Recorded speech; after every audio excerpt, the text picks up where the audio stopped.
Boys and girls, finals football. Bloody hell. Hello you bloggers and welcome back today to another video on the Drewzy channel. 9 things we learnt from round 1 of the finals. Mate, it was an absolutely bananas weekend of football. Every game in its own way was ridiculous. I enjoyed it thoroughly. And I hope you guys enjoy my videos that you watch. And if you do, make sure you leave a like on it to support me in the Drewzy algorithm. And subscribe if you're new. The Plonker Army have been going absolutely nuts in the comments recently, making sure we rid those filthy pigs. We have hit 8,000 subscribers, so that means we are now on the road to 10K, baby. Follow up my Instagram and TikTok at _Drewzy. And let's get in to the 9 things that we learnt from round 1 of the finals. Number 1. The Tigers dynasty is done. Time for a new era. We can finally lay the Richmond dynasty to bed. They'd won 3 flags in 4 years. It would have been 4 and 5 if they had have done it this year, but they've been eliminated by the Brisbane Lions, and we'll get onto the Lions as well. But their list is just getting younger and younger, and there's so much talent coming through. And then you've got these guys at the top end. Shane Edwards retiring after the game. Jack Riewoldt getting towards the end. Guys like Cochin. Obviously, their that CEO, Peggy someone. That lady, you know who I'm talking about, she's gone as well. So the pieces of the puzzle that made the Premiership dynasty what it was are slowly shifting away from the Richmond Football Club. Obviously, we don't know what's going to happen with Dusty in the near future as well. But you've got these young guys coming through, and it is a very exciting future for Richmond. I'm not necessarily saying that they're going to have to go into a full-fledged rebuild and be in the bottom 4 next year, but they're definitely not going to win a flag in the next 2 to 3 years for me. Let me name some names. Tyler Sonsie, Josh Gibcus, Maurice Rioli, Jack Ross, obviously Shai Bolton. He's an absolute champion of the game already, and Noah Cumberland, who's popped out this year. Those are some guys that stuck out to me this season in particular. Sonsie and Gibcus in that game against the Lions had no fear for such young lads. The stuff that they did was unreal. Maurice Rioli has really found his feet at the AFL level. He looks like an experienced footballer now. His ability to chase down and snag a goal as well, that little step that he put on and then ran into the goal square was nuts. But Richmond, they're out. They are gone. Their season is done. Tom Lynch should have gone around on the left for me. Shouldn't have put his foot through it from 2 metres out. But look, it is what it is. The Tigers dynasty is over. Number 2. The Lions keep their season alive by the skin of their teeth. The game was goal for 4 quarters, so it was literally who's going to have the last kick inside their forward 50 for the game. That's probably going to be the team that wins it.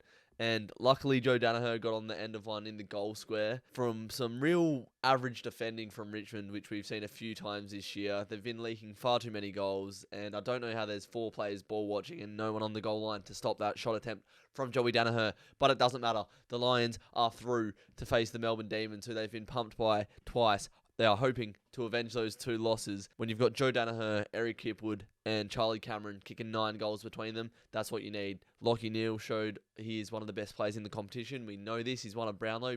Could potentially win this year's Brownlow. Just absolutely dominated. Pretty much won the game for the Lions with the clearances and score involvements that he had. Lachie Neale, Zach Bailey, Hugh McCluggage, the big 3 in the midfield, the big 3 in the forward line.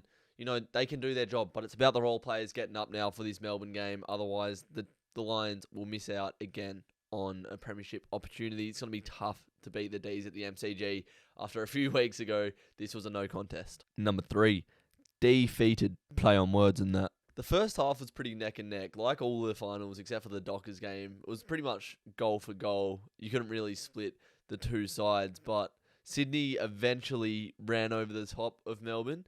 And then they just looked flat. They couldn't get back into it. Once they lost their grip on the game, they were just a bit behind the pace that the Swans had. They couldn't match the tempo. And Simon Goodwin said it very well. They were quite undisciplined, the Dees, which is very uncharacteristic of them.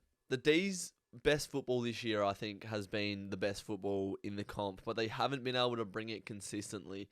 They had a big win in the last game of the season and then couldn't get the job done at the MCG against the Swans. So it's a bit up and down at the moment for the Dees, and it's not the time of season where you want to be up and down. You want to be in your best form. They're going to have to go through Brisbane, Geelong, and then probably a Sydney in the grand final now. It is going to be a very tough road to the premiership if the Dees are to do it this year. Number 4.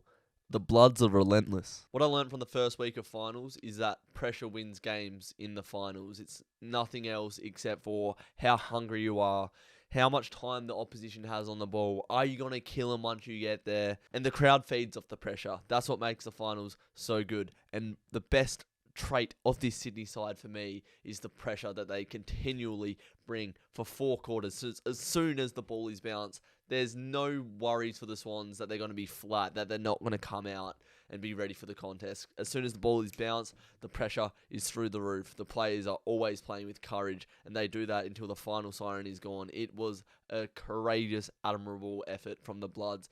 Unreal win to get themselves into a home prelim. And for me, I live streamed this game and I couldn't even tell you who was like a standout player, because on every single line, it was just the consistent performance. It was a real group collective effort. Everyone brought that hunger, that desire to win, and it just overwhelmed the Dees. Once they sort of broke that threshold, they were in control of the game, and it was quite obvious by some point in the late third quarter, definitely by the early fourth quarter, that this was the Sydney Swans day. As I said, they get a home prelim. That's going to be hard to knock them off at their home patch. And then the grand final for the Swans. So their premiership stock has just gone exponentially through the bloody roof. And it's going to be hard to stop a side that doesn't stop running, chasing, tackling, and just being hungry to win every single contest. The Bloods are relentless. Number 5.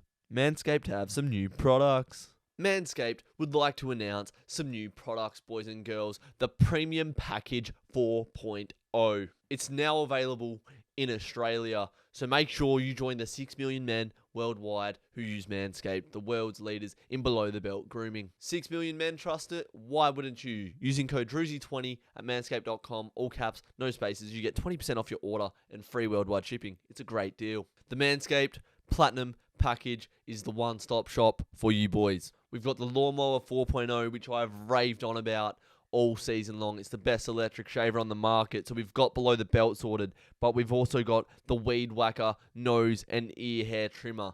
All your hair is sorted just about, lads, except for the hair on your head. But, you go to a professional for that. But in this bundle, we have also got a premium body wash, an ultra premium 2-in-1 shampoo, which will have your skin and hair feeling hydrated and smelling fresh. This bundle also comes with some beautiful ultra premium deodorant. So you've got everything you can ask for in the Platinum Package. If you use the link in the description below, you don't only get 20% off, you don't only get free worldwide shipping, but you also get a free pair of boxes and the Shed travel bag, so you can take your products wherever you want. It's a great deal. All caps, no spaces, at manscaped.com. Go help yourself out, lads. Thank you to Manscaped for sponsoring today's video. Let's get on with the rest of the things. Number 6. Geelong beat the Pies at their own game. Collingwood came out hot, kicked the first 3 or 4 goals of the game, but you just knew this wasn't going to be a game that was decided by more than a kick. It was always going to be neck and neck. I say that, although I said it was going to be a reality check for the Pies. So maybe I'm an absolute mug and contradict myself constantly. That's what happens when you talk on video a lot. But I said that I thought it'd be a bit of a reality check because I thought Geelong were going to take the sting out of the game. But they just said, come on, lads, let's bite down on the mouthpiece, head to head, and let's just jump into the fire. And it made for an unreal game to watch. Collingwood must have been thinking, we've been here before. We literally haven't lost a game this year by less than a goal. Maybe I'm wrong, maybe they have. But for the last 3 months, they've come out on top in these games. Jeremy Cameron showing why he is one of the most talented forwards in the competition, and Gary Rowan as well. I think Jeremy Cameron and Gary Rowan really got the Geelong boys over the line into a home prelim, not at home, at the MCG, and that's going to be against the Dees or the Lions. That's going to be just another massive game as well, isn't it? They all are at this point. Obviously, it's the finals. Number 7. Freo can't play the Pies at their own game. Freo have gone through, progressed through the bracket to the semi-final. Collingwood dropped down. We are playing Collingwood at the MCG, as I predicted in my finals predictions. And I've predicted Freo to win. So, I've got a lot riding on this game. But the key to success in this game for the Dockers is you have to take the sting out of it. If you want to fight fire with fire, like Geelong did, there's a very good chance that Collingwood are going to get a win late and it'll go down to the wire. Chip the ball around so they can't just constantly have that forward pressure that they have, and set up well behind the ball because they are a counter-attacking side that love to use that transition footy. Let's get some run off halfback, drive the legs like we did against the Bulldogs, chip the ball, maintain possession, and let's just outclass the Collingwood Magpies. I have firm belief after that win against the Bulldogs that we can beat Collingwood, but we cannot play them at their own game. We cannot step into the fire that is the pressure that Collingwood bring to games. We need to reduce that as much as we can if we're going to be a chance at winning this game. And I have full confidence after that Bulldogs game that the Dockers can get the job done. Number 8, Bulldogs bottle it big time. To be 41 points up in the second quarter, absolute domination. I literally said in my vlog, the game's done 9 minutes into the second quarter. Then to lose by 13 points, that is an all-time choke from the Bulldogs. Has there ever been a margin in final history that has been flipped like that? Tell me in the comments, because that is bonkers. Once Freo got on top in the last 5 minutes of the second quarter, we controlled proceedings all the way to the end. There was 7 goals for Freo in the second half to 2 for the Dogs. And you just can't have Bontempelli and Bailey Smith being the only consistent contributors in this side. I've watched the Bulldogs quite a lot this year, and there's just these players that might pop up every now and then, but most weeks they have a stinker, and it's always the same guys. Bontempelli, Bailey Smith, doing the groundwork. Obviously, they didn't have Liberatore, which was a massive out for them. Think of this analogy for me. We've got an 80-meter running race. 20, 20, 20, 20. 4 20-minute quarters in this race, right? Let's start the Bulldogs at about the 35-meter mark. That's where they start running. Freo starting at 0. And we have somehow bloody chased them down and come out on top. It was an all-time choke from the Dogs. How have they let a 35-meter head start in an 80-meter running race go to waste?